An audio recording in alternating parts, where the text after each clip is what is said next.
Welcome, everybody. This is cool. I was not even expecting 10 people. It was like a hope here. Nice to see the attendee list. The sign-up list was awesome. This is Event Marketing Redefined. We are going to talk all things events, trade shows, brand activation, experiential marketing. We are really on a mission to teach brands how to create meaningful experiences that generate revenue and build brand affinity. We're going to run across the gamut here. First show, I'm stoked. This has been a long time coming. I've been pushed by people to do this. I have my co-host here for the day, Pablo Gonzalez, and Pablo is somebody helping me create this show. So he's not just a co-host, he's a friend. He's somebody that is the biggest conference goer that I know. The guy's got like 5,000 badges, goes to more trade shows and conferences and summits than anybody. So not only are you a friend, or not only are you helping me build this show, but you're a perfect co-host to engage and talk about this. So thanks for being here, buddy. I appreciate it.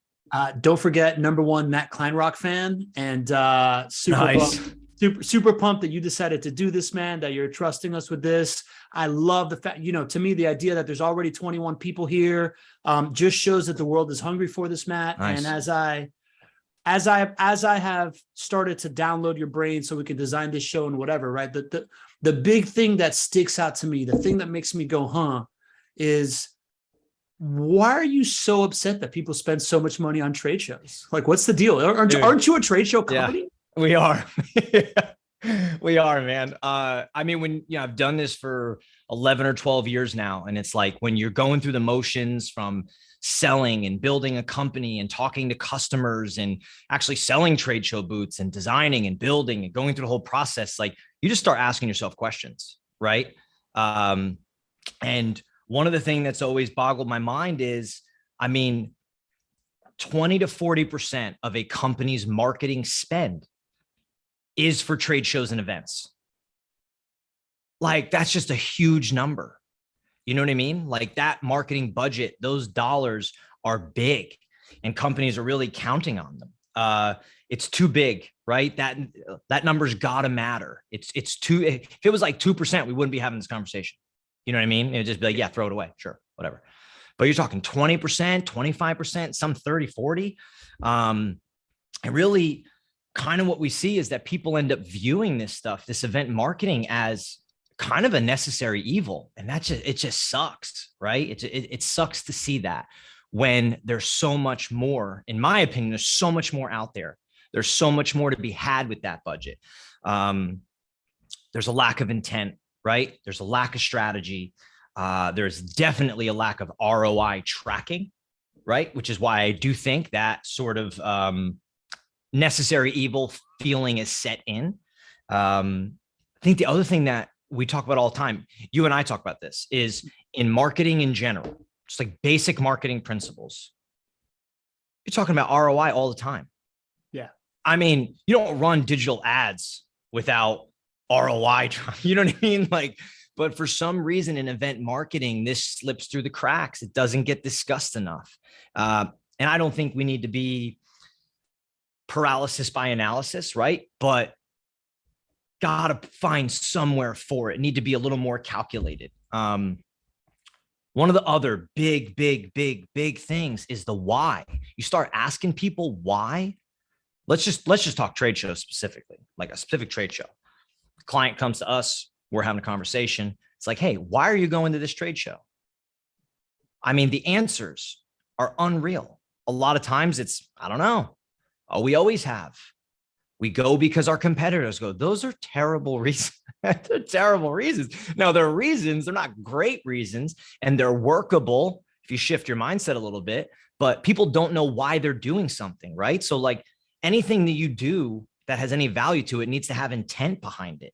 And I think, man, that spend is so important. I just want to see people spend it better. To come full circle on what you asked me, I want to see people spend it better. I want to see them go get results. I want to see them build meaningful brand experiences that when they're done, they're like, God, that was awesome. God, it was so worth it, and their customers are happy. You talk about, I think about experience when I go to a hotel, I like hotels, so I always judge experience. There is a difference from a crap hotel to a mediocre hotel to a hotel that thinks they're good that's not, to an absolutely exceptional experience that nails it through and through. When you leave, you're like, I can't wait to get back to that place.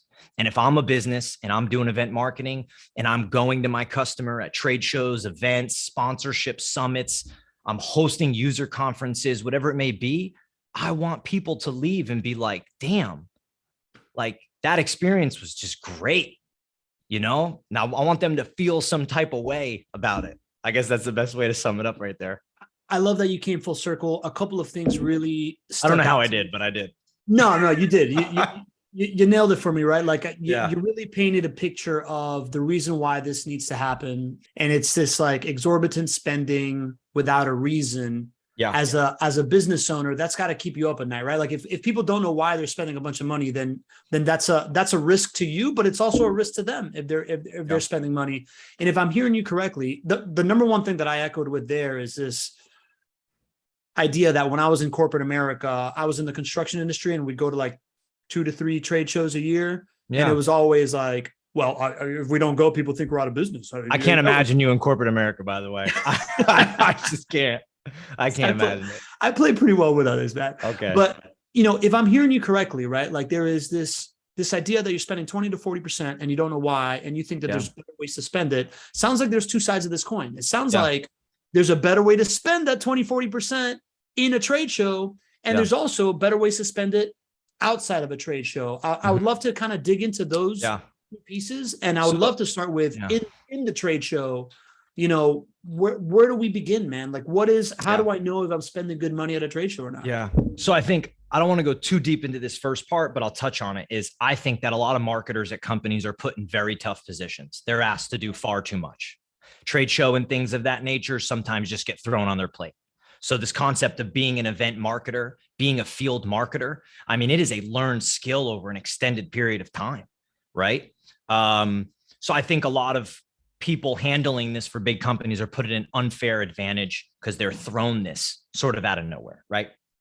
But in terms of, I think there's really 4 pieces as a foundation. You have intent, you have strategy, you have implementation, and you have ROI and outcomes. You got to know those 4. And they're simple. Intent is the why. It's like, why are you doing this? What's the point of it? What are you trying to accomplish? Like your intention, right? You got to understand that as a company or the person planning. Strategy. Can you give me a couple examples of whys? Like what are good whys? Oh. Yeah. I mean, I'll give you a great example. It doesn't ever even need to be complex. I mean, everything should almost come back to your customer, right? Or your audience per se. It could be as simple as like we have a customer that sponsors an NFL football team, right? And they throw them a tailgate party at NFL games. And when you talk to them about it, they're very clear. They're like, hey, our customer is there.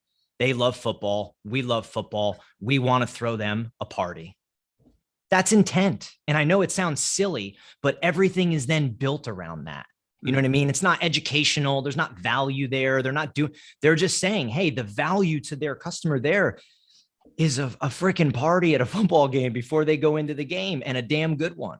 So that's a good example of how simple intent can be. Obviously, intent can be very complex. You're a software company and maybe you have an education gap between what you provide and, people understanding it, right? Well, you have to educate, you have to find, so your intent is to say, hey, we need to get these people face to face and we need to close that gap and educate. Okay. So that's intent. But once you can start with that, you can build everything from there.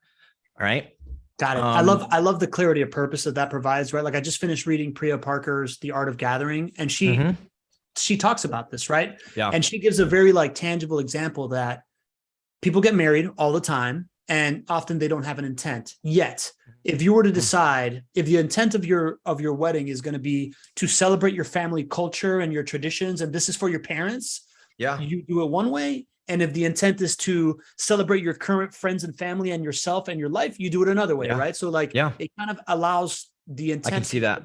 to melt away. And I think that you illustrated that really well as far as like how that happens in a trade show. What's next? So you said intent. Okay, I think we're going to say intent, strategy, implementation, and ROI and outcomes, right? So your strategy is basically understanding how you're going to go about this. It's like putting thought. It's like, okay, we're going to go do, it's like you're driving across country, you and the family packing up in a car, driving from Miami to San Francisco. First of all, it's going to be a circus, right? You need strategy on how you're going to do this. We're stopping here, Aunt whatever's house. We need snacks. We need this. It's the same thing for trade show and events. Like if you understand your intent and what you're doing, you have to put the thought into it, right?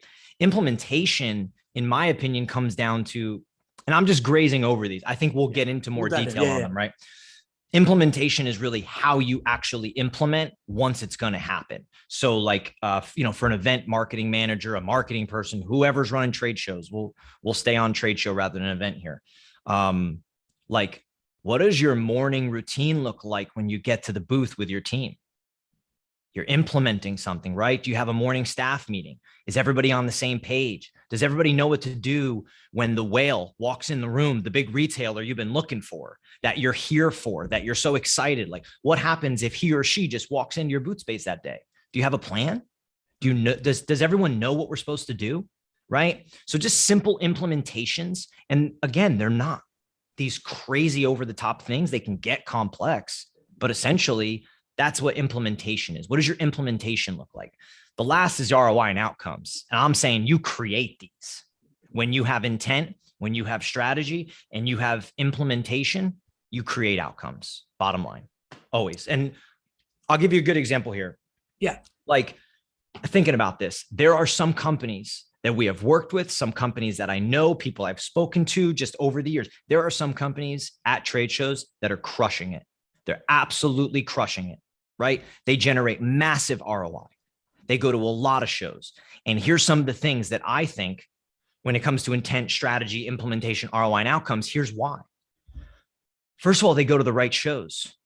Not every show, just because it's your industry, is the right show. The show could be total crap. It is what it is. Some industries have crappy shows or a crap show. You have to be able to identify which shows work and which shows do not.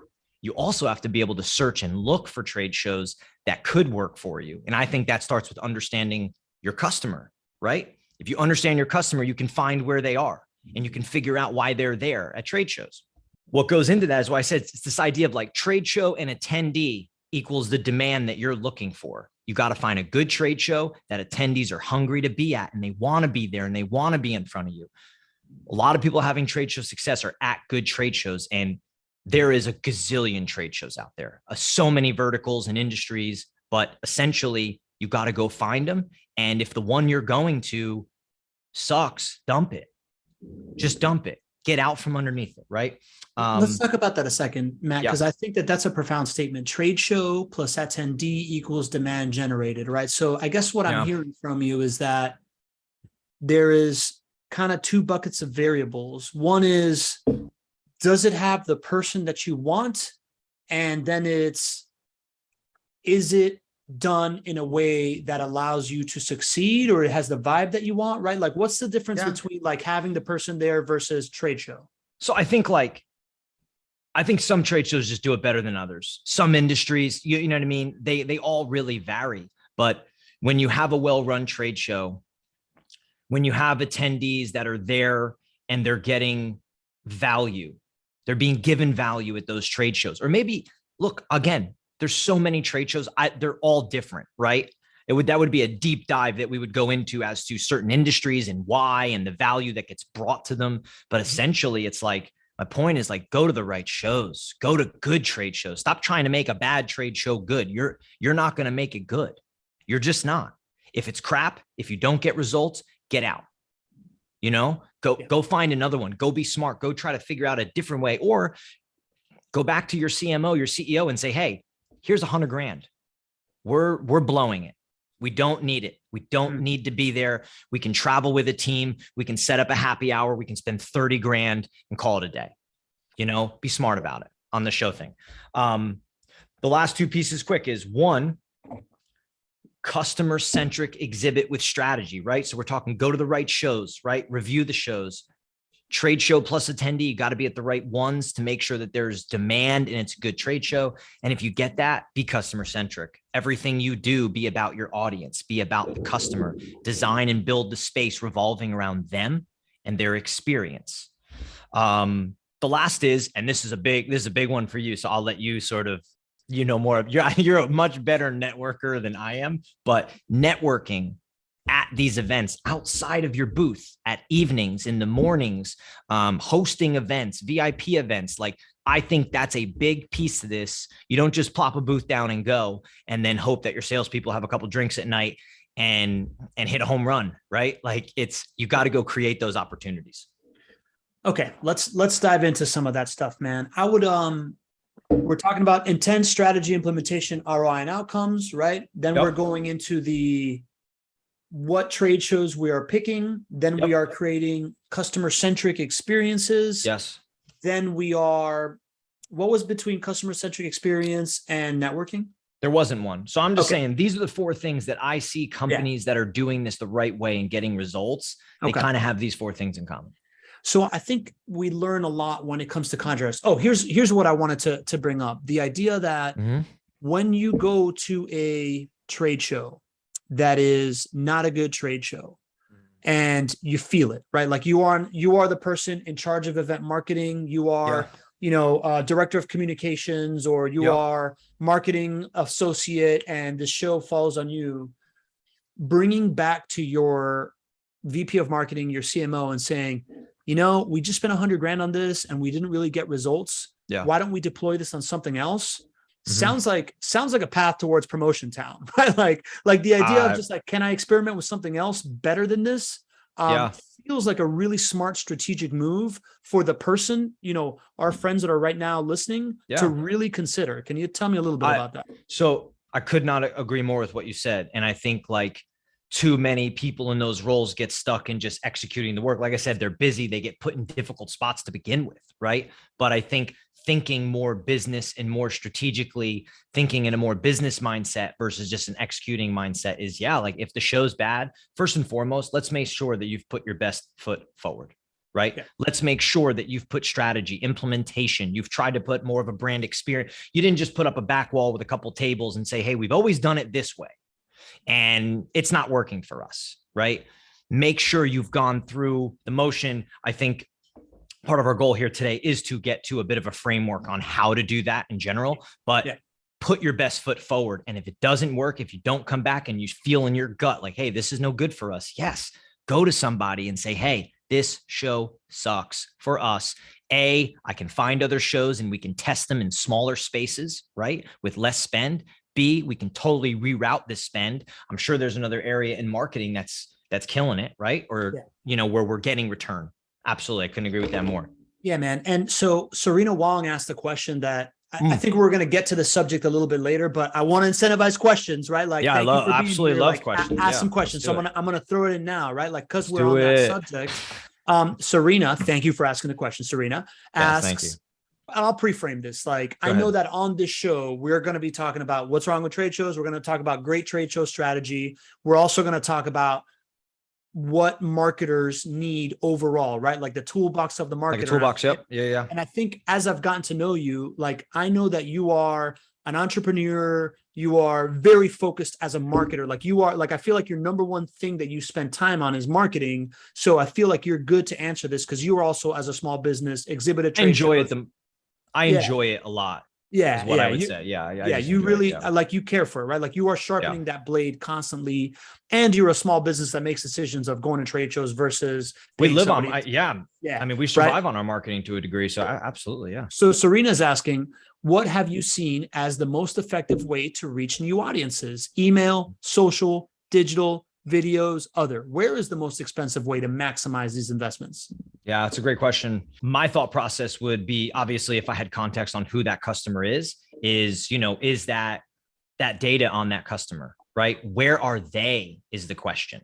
Where are they? Are they at conferences? Are they at summits? What's their personality types? Are they on Facebook, Instagram? Like, where do they go? You know what I mean? Based on their profile of who the customer is. Because I think of course, there's all cool new mediums that come out, right? Like, with TikTok, it's going to be a B2B platform. It's not, well, neither was Instagram, neither was Facebook. They weren't B2B to begin with, but they evolved in becoming useful for B2B with ads. So I think from email to social to Google ads to, things even just getting research done in Reddit on your customers and what's out there, right? I don't know if there's any one in particular that I would say I would recommend. I've seen things where maybe companies that are in more of a techie position, like company has started this newsletter written by the CEO. It's an email. You wouldn't think email blast would work. It ends up with 10,000 people following it, right? Because it's different. It's coming across their desk differently. They're not used to that. So if someone's used to getting ads and they're used to getting, social media, well, let's create a newsletter. How can you differentiate would be the question I would ask. How can you be different compared to what everybody else in your space is doing? Be different, And then the second piece is know where your customers are. If there's a place where they live, what podcasts are they listening to? What communities are they involved in? And I would try to get to them that way to drive a message.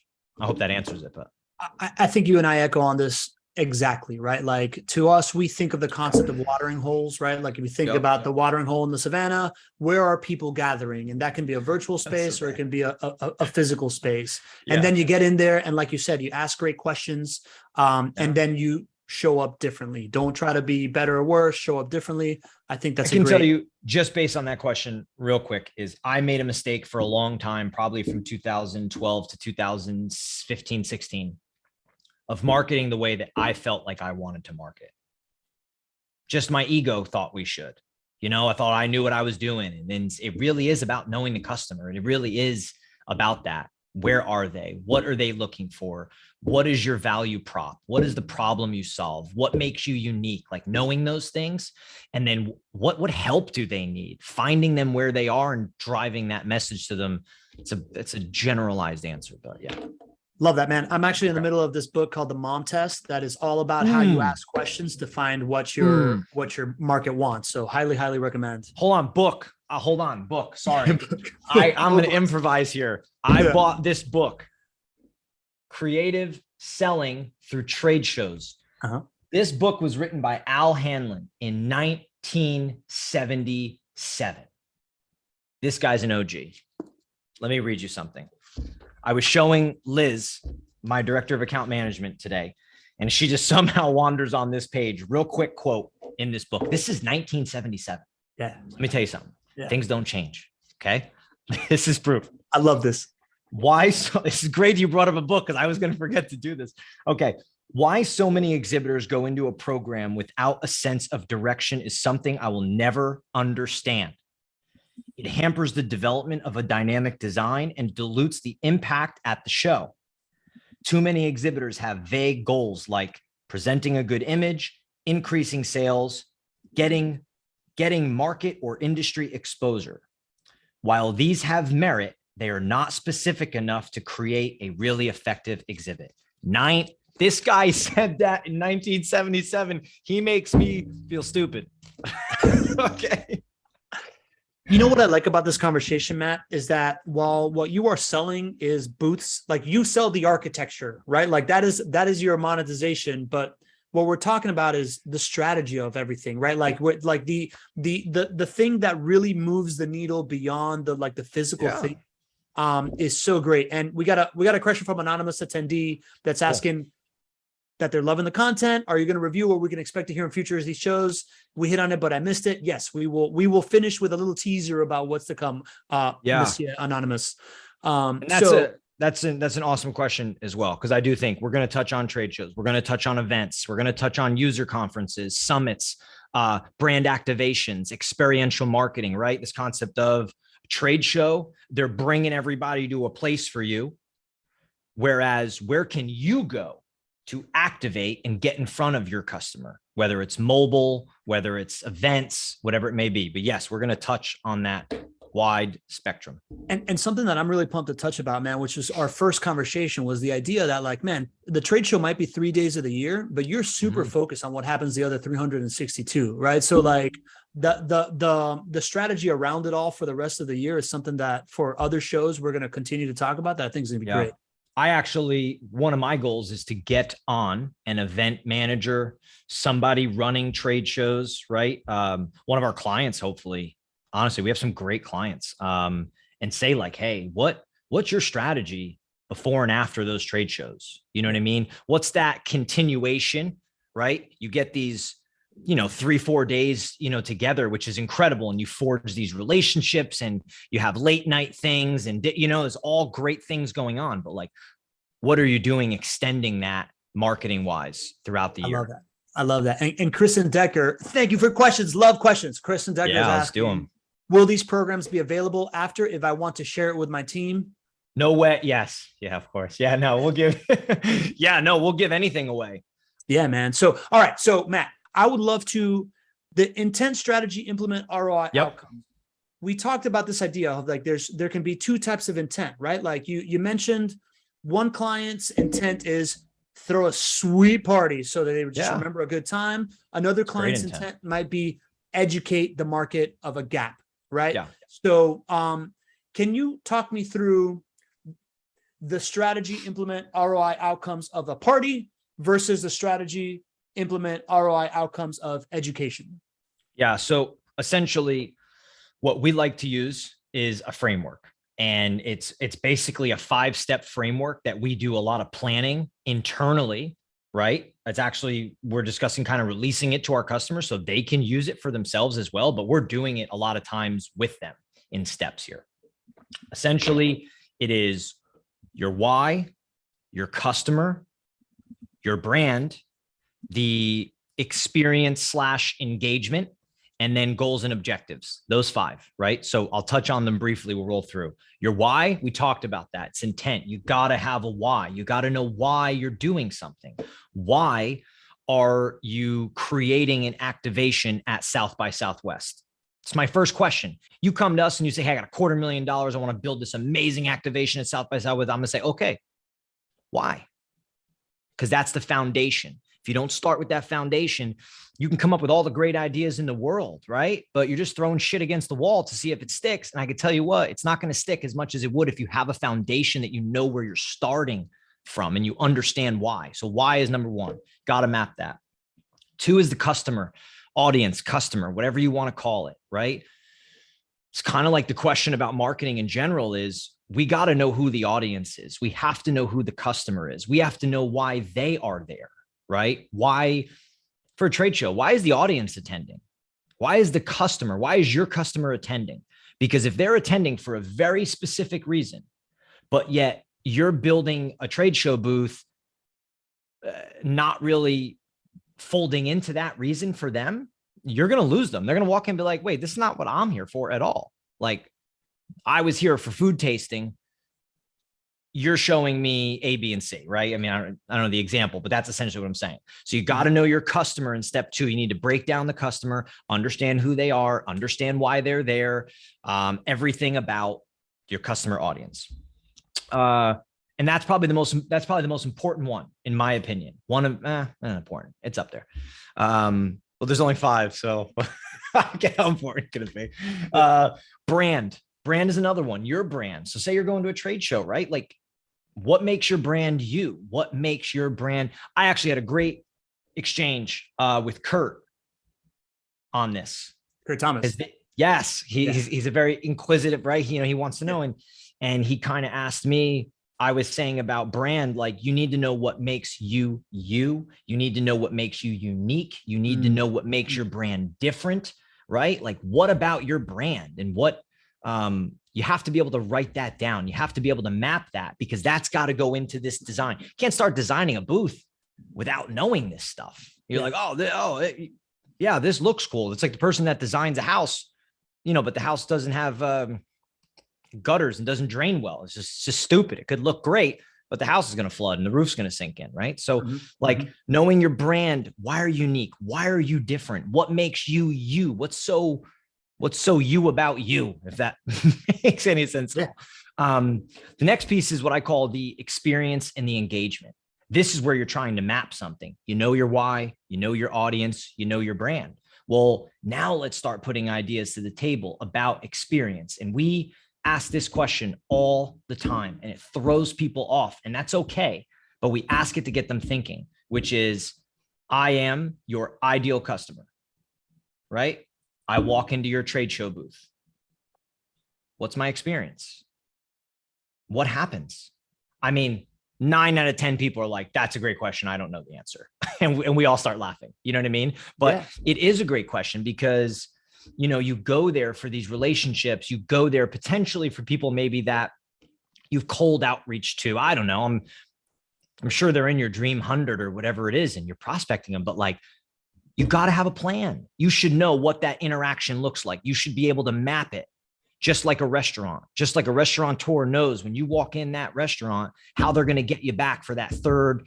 There's like some crazy stat about restaurants that like first time, there's like a 20% chance you're a customer for life. But once they get you the third or fourth time, it's like you're a customer for life. So they have ways of keeping you, you know, you have to understand that. You have to be able to map it, and engagement. How you engage them depends on the why, depends on the customer. Are they there for education?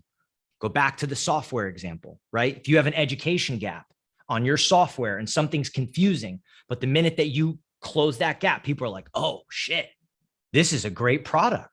Yeah. Okay. Your engagement needs to be about closing that gap. Don't tell me you want to do a raffle with a spin board.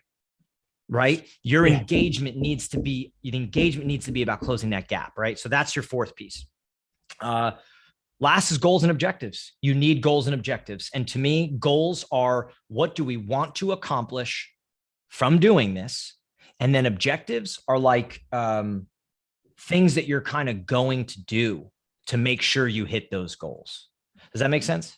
Yeah, for sure. As you're describing it, I'm like envisioning this kind of like a Y as the navigation coordinate, right? Like this is the directional thing that you're trying to get to. It's the North Star, Jerry McNamara, North Star. Every time he says North Star, I love it. Yeah. Your Y is the North Star.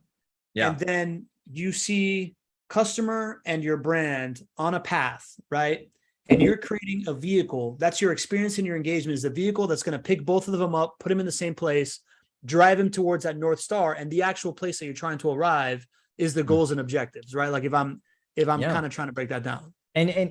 And you just, for us, like those 5 things, look, you can go really deep into those things, but for us, we use it as a framework, as a guide to make sure that we're doing things the right way, to make sure that ideas aren't creeping in, that we're like, oh yeah, that sounds cool. Cause everybody has ideas. Oh yeah, that sounds really, really cool. But then 6 months down the road, you're at the trade show, you're at your event, or you're at your brand activation, and it sucks and it flops. And you're all looking around like, oh man, I really thought, that the petting zoo was going to crush. Well, it didn't, but you never really did the work. You just put ideas out there. So this for me is like, it's like a map, it's really a way to kind of get creative. You got to do the work first. Got it. I'm looking through attendees, right? If I'm Leonardo, if I'm Liz, and we just went to a trade show, it was crickets. I'm coming back to my VP of marketing, if I'm not that person already, if I just said your name, and I'm saying, hey, this didn't really work. Did we really look at this? Did we really look at why we're there? Did we really think about who the customer is and what they want? Did we think about who we are and what we have to offer? Did we think about a way to bring them together? And did we really set these goals and objectives that we can really judge ourselves by? That's the beginning of the conversation of trying to get this thing to really matter, right? Well, another question from an anonymous attendee asking, I think you're going to love this one. Will you cover email marketing strategy? If so, can you share best practices, subject lines, compelling taglines, graphics? I think that you're an email marketing beast. Like you've put a lot of time into that. So I would say like on email marketing, and again, I'm not an expert on it by any means. I'll give you my thoughts on it. My thoughts are pretty simple. We used to not really do a ton of it from a marketing standpoint. Our sales team, we've always tried to write really good emails. And recently we talk a lot about copy, like how we write copy. I think copy is very important, right? It also matters your message, your point of view. But from an email standpoint, we have started these email campaigns, and we have generated, from a marketing standpoint, return on the cost to run them and operate and write them in time and money. Like, we have generated return. And I think you need to be authentic, and you need to have a point of view, and you need to drive value. Authentic, point of view, and drive value. What's going to make me want to read that email? What, you know what I mean? If you're asking me for something, it's that whole thing. It's easier to get somebody to say no than it is yes in sales. You know what I mean? So the way you ask a question, you're getting them to say, no. Of course I would, rather than asking them of something to say, oh, yes. They're like, oh man, asking me to say, yeah, so it's like, don't ask for anything. Just give value, give value, give value, give value. Let them read it. Let them, engage in it, and just know it's a long-term play. In my opinion, it's a long-term play. We've had people on our email lists that we emailed for 6-8 months. So they're getting however many emails, and then they respond like, hey, whatever it may be, asking for something. And what I can tell you, anonymous attendee, is that as the producer of the show, you just officially created a topic for a future show. Because if it's user generated and that's why you're here, we're going to give it to you, right? So I just asked Roanne, she put it down. We're going to do one of your shows. We're going to get you a good email marketing specialist. I got a couple in the bank that we can talk to. All right, let's get back to this, man. So intent, strategy, implement, ROI, outcomes. Overall, the framework is the why, customer, brand experience, engagement, goals and objectives. You've worked with many, many companies, Matt. Like, I know that you have like a gripe on like the only examples people ever show are like HP, who's dropping like $2 million. Can you give us some wins and examples of why things have won for companies like us, man? Yeah. So my thought on that is, look, like huge companies, you always see a lot of examples in a lot of publications, these big experiential trade show booths and event campaigns, and they're always huge companies, and they have big budgets, and they have event marketers that have been doing it for 20 years. I use the HP one because the woman from HP, I forget her name, she's always featured in Exhibitor magazine, and they do a great job of showcasing things like that. She's very sharp. I've listened to her. I've sat on webinars where she talks, like she knows what she's doing. She's been doing it a long time. They also have very big budgets, right? So I think a lot of companies don't have that. They maybe don't have somebody that's as experienced or just completely focused on that stuff. They have 15 other things that they're doing, So, and not everybody has budgets in the millions. A lot of people, their $200,000 budget for the year for trade show is a big budget to them, and it matters and it's important. So I think my thoughts are for people is that don't settle, right? Be experiential. Put the, intent, strategy, implementation, and outcomes. Go do and get those things. Use the framework I put out there, right? Use a framework. Understand your why, understand your customer, understand your brand, understand the experience you want to map, and set goals and objectives, right? You don't need to be spending millions of dollars to do experiential cool shit. You can be kind of lean and mean. It's out there. Can you give me like an example of one that you really like that's like that, man? I put a post up about this a while back, and it was a client of ours, and essentially really got them to go through this process. And they committed, they wanted to spend more money. They were going to go all in. And we built them this absolutely crazy cool concept, had fresh produce in it, all this cool stuff. It actually became a much bigger thing. If you talk to Charlotte here, she was like, we're having to like water bottle spray some of the produce on the show floor. So it was an experience. This show was literally like in March of 2020. Literally the show was dead. And it was like right when COVID was like starting to come around and not. Yeah. And it was like, no one knew, but trade shows were just starting. It was a show that went on and happened. No one was there. Absolute dead. Broke my heart. But like, that's an example of a company in a sense, like, they spend anywhere between $60,000 and $120,000 a year on one or two trade shows. No massive budget, no big thing, but they bought in, and the booth came out incredible. It's gorgeous. It looked great. And I think if the show was full, and I think if the show didn't have like 20% attendance, I think we would have a much different story coming back. So that's just one example in the budget ranges and things where I think, companies are scraping, they're fighting to go, create results. And you can do it, you can absolutely do it. So yeah, so what Pablo was kind of speaking on is like this concept of the big company, little company. And I do talk about this a bunch, right? I do talk about the fact that like a lot of the stuff you see is these big companies, big activations, and they are putting strategy, thought, experiential marketing. They have teams behind it. But honestly, you don't need some huge overhaul to do something cool. You just need a little bit of intent. You need a little bit of strategy to be able to create something cool, right? Obviously, there's like experiential marketing strategists and people that are involved in big things, but I do think you don't always need all of that, and that there is this ability to just put some frameworks together, and internally, your brand, your customer, your shows, where you're going. It just requires a little bit more thought into it from there. I think another good piece here is I kind of want to discuss here is like a really good example. Let me just give you an example case of something where I think hopefully this brings some clarity here. Let's say you have a company, they do 4 trade shows a year, right? And they're spending somewhere between, $400,000 and $500,000 a year just on those trade shows alone. Obviously, they have travel expenses and those things, right?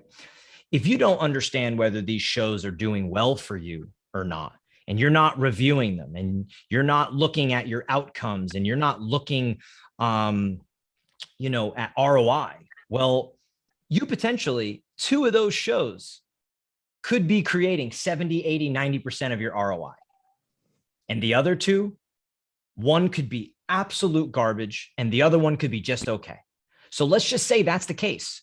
Well, now we are literally dropping $80,000 to $100,000 per those other 2 shows, when really one of them that's junk should be dropped. That frees up, say, $100,000, $80,000. Well, you take that and you divvy it back up into the 2 shows that are going well, build out the experience further, put on a happy hour, whatever it may be, right? Pump that money back into what's working to go get better results. Now, the other show, the third one, that is, maybe it's doing okay, downsize, right? Get more focused.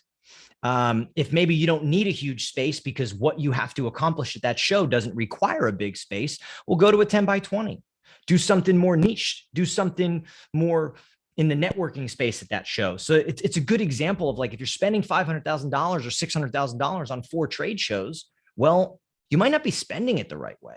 You got to understand these outcomes. You got to understand your results. You have to be looking for business cues. What does the pipeline look like after these trade shows, right?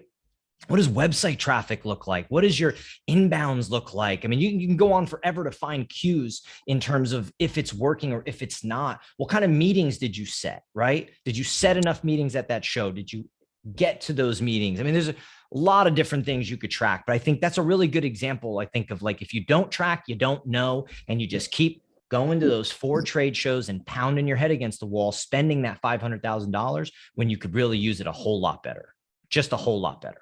I like it, Matt. I like the breakdown. I like the breakdown of signals and KPIs, right? Because there's a difference, right? Like signals, website traffic, KPI, meetings booked, right? Like I think that somewhere in between that, one can create a solid plan for measuring success, which I think is what you're saying is missing. We got a couple good questions here in the chat. Yeah, I see them here. Anita Daniel is asking, do you have insights or recommendations on lead capture tools, right? So this is not so much signal, as much as KPIs. Yeah, so lead capture tools, yes, there's a bunch. There are a lot of them, right? I think one of the companies I actually, I'm not a huge fan of white paper marketing, right? But they wrote an incredible white paper. The company's called Integrate, Integrate. That's exactly what they do. They're a lead capture software. And I've never personally used it, but the white paper they had was incredible. The information in there was incredible. And just based on that, to me, it seems that they fully understand what is required of your data. And I do know for a lot of companies, data is very important, right? It's honestly a fight at times between exhibitors and the show. over getting each other's data and how that whole thing works. So I know Integrate is out there. I'd have to look at a few others from just a strictly lead capture standpoint, but I think the investment is worth it. If you're doing 3+ trade shows a year, because you do have to use it, right? It has to be integrated into a CRM. It gets fully integrated, and obviously requires a marketing person to come in and do the integration with sales, and what are the touch points looking like after the trade show, how things get labeled in and out. Like, you have a lead from a show, what happens, right? Are they just a list that goes to sales and they're just pounding the phones? Oh, I saw you at the show. It's like everything gets a different path. Do you want to put them on emails, right? Do you want to call them? Do you want to set up a meeting afterwards? Like, what kind of touch points are getting created? And systems like that can help you do that for sure. Awesome. We also had another one. When I switched from phone to computer, I lost a little bit of the chat, but we had another one that was, apart from giveaways, what are good activation, experiential things that you think are good engagements for? That's from Shelly. She's the best. I know Shelly. She's the best. She's our client. She's fantastic. And she's a very smart event marketer. She knows her stuff. What are some examples of driving value at an activation other than giveaways and free stuff? Good question. I would say experience, right? You talk about value to somebody, like, Pablo, I always draw the conclusions where I feel like trade shows and some B2B events are missing what consumer events are crushing. Burning Man, South by Southwest, in those spaces. Like, why are consumer events taking off so much? Because they're driving value. They're creating this crazy demand to get back. And I think the B2B events need to do it. So in terms of driving value, Shelly, it is all about the customer, right? Because value is different to everybody. The value is going to be different to Pablo than it is to me, depending on who your customer is. So I would say, again, that's why I think some of these frameworks and this intent and strategy is so important, because if your goal is to drive value to somebody, you have to understand them. It's like if I'm buying a gift for somebody I don't know, I'm going to research them on social media. Yeah. But if I'm buying a gift for my best friend, I can probably drive a ton of value in that gift because I know them so well. So I think it really depends. And there's just a lot of ways of doing it. And I think driving value at an activation, particularly in my mind frame, experience. You want them leaving just being like, that was freaking great. Like, what an awesome time that was. Yeah. Speaking of driving value, something's happening in the chat, which is exactly what we want to happen here, right? Anita Daniel asked, have you heard about Captello or iCapture? Mel White answers, I've worked with Captello, great team and good solutions for gaming and lead capture. This is what we want. We want you all part of the conversation. Mel White from Classic. Yeah, no, awesome resource there in that answer for sure. And I want to dive into that value piece, Matt, right? Because like you said, right, we were talking about some trade shows suck because they don't drive enough value. Yeah. I think that you and I are on the same page in that connecting people to other people always has value. So any way that you can get strategic of getting your customer to meet somebody that they want to meet, like we are hoping to do here between Mel and Anita, because they can be resourceful to each other. There's networking events that you can host in your booth. We like to pull off that strategy of like doing the podcast as a trade show booth strategy that then creates marketing materials for people. But I think you were striking at this, like this idea of value and knowing your clientele. There are some fundamental things that everybody wants. Everybody wants to increase their network. Everybody wants a little bit more exposure.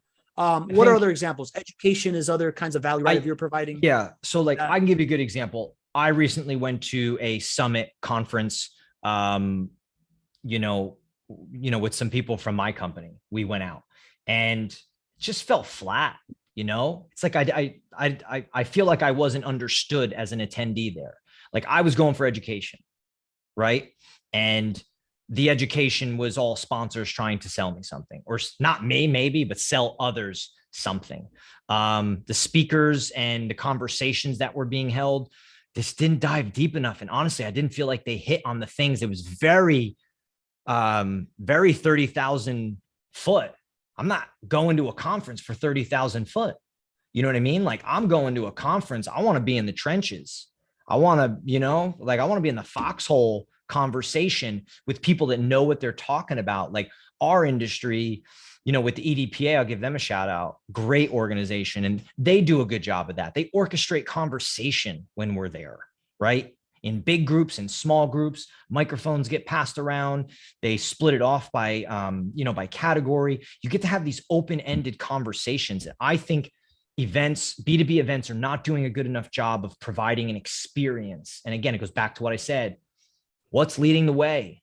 South by Southwest, Essence Fest, Burning Man, these festival-ish type things. And I'm not saying it needs to be that. I'm not saying I need to walk into Bruce Springsteen with his shirt off, right? I don't, but you need to provide an experience. You got to set it up so people want to come back. Yes, it's business, but people also enjoy their business travel. So give them value. Why are they there? And I think people do want to network. I do. And I think when you and I did something talking about networking, people asked some great questions. One person was like, hey, I don't like to drink. What do I do?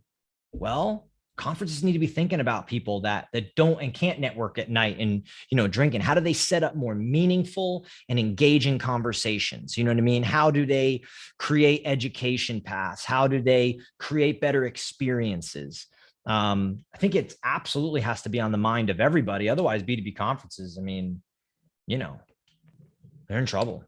Yeah, man. I love it. I love the underratedness of the value in an orchestrated conversation. Yeah. Mel White is kind of echoing that, right? Like meet the CEO. Yes. Far too few CEOs are in the booth, right? So like even a large company, having a CEO there is valuable to people, right? Like giving them access to something like that.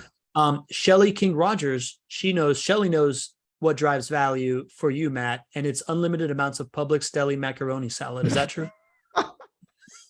Yes, that.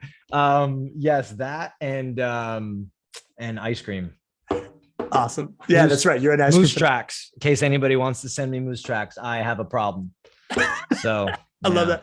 All right. Last question by Heidi before we sign off here. So Heidi's asking, she's not fond of white papers. By the way, when we talk to your clients, like this was a theme, sustainability, right? Like not fond of white papers, data sheets, having to print, killing trees, passing out in the booth, only to have the person toss it later. Any better solutions for stuff like that?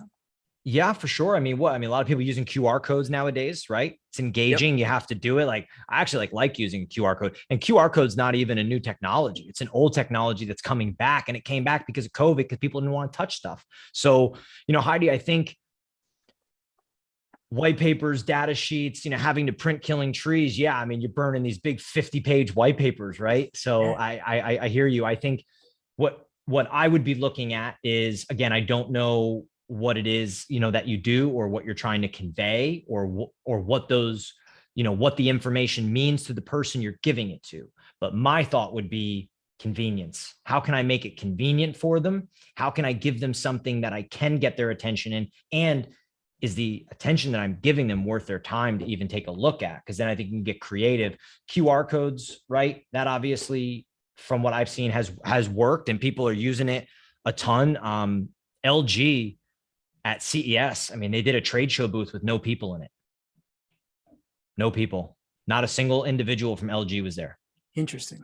It was all done on kiosks and screen and experience and Zoom calls and different experiences that they had there. So no paper, nobody handed anything out, not even a real human being, I don't think, other than the people that set it up. Man, if you think about the marginal effort that it takes to take your white paper and just put it on a landing page and then just use a QR code. Yeah, it's not hard. So more sustainable, more easily shareable, right? If your white paper is great, nobody's going to take a scan of it and send it to somebody. But if it's on a landing page, you're going to forward it to somebody. So I love that. Matt, we're at an hour, man. We had 30 plus people here. We survived a lightning strike power outage. Nice. Great job today. You made it. You made it. Send us away. Let people know what's the next one. Tell them about the Gymshark one. What's the next couple ones coming out, and send us out. You got it. So first and foremost, thank you everybody that made it. Like the fact that you're taking an hour out of your day, or even if you were on for 20, 30 minutes, means a ton to me.